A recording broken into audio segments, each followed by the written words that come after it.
Hi, my name is Tabitha Crawford. I'm a student here at JTech, and today we're going to go over a few automotive systems and what they do.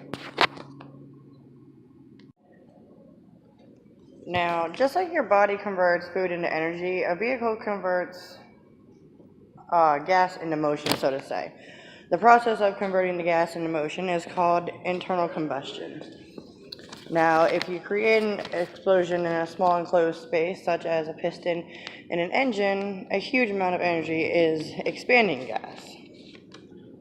So here we have the air filter, which goes to the throttle body, which goes into the air intake manifold, and that's just some of it. You got your transmission down here, but when we get the car up, we'll go over that a little bit better. You got your alternator there.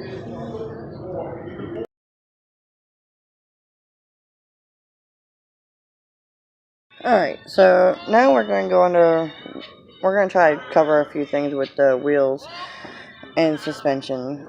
Now, one main thing you want to do is you want to always make sure your lug nuts are always on, tight, and torqued to the right specification that it calls for based on your make and model of your car.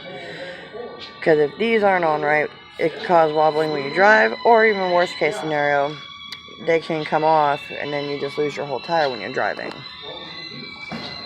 Now when it comes to suspension, you got your tie rods, you got your shocks and struts, and basically all that does is basically make it a smoother ride.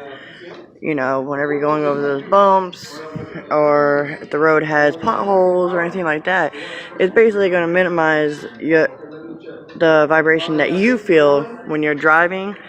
So you always want to make sure that these are actually in good condition and fully functional. Make sure nothing is dry rotted or anything like that, and these still have a lot of give, so I'd say they're pretty good. Alright, so now we're going to cover a couple basics for your brakes. This is your caliper. Your brake pad is actually inside. This is your rotor. Now, when the brake pedal engages your vehicle's master cylinder, it's going to shoot brake fluid through the lines into the brake caliper.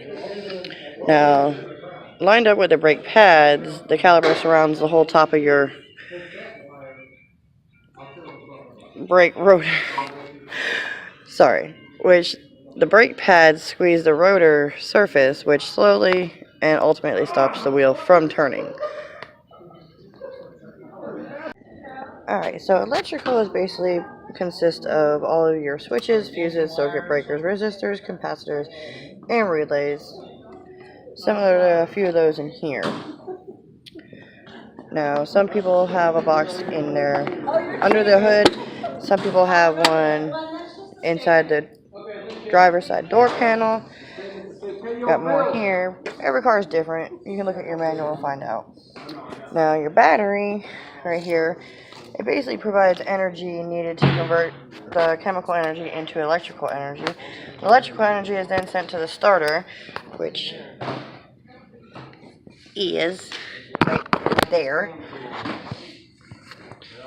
And during the cranking, the starter then changes the electrical energy to mechanical energy to start the vehicle.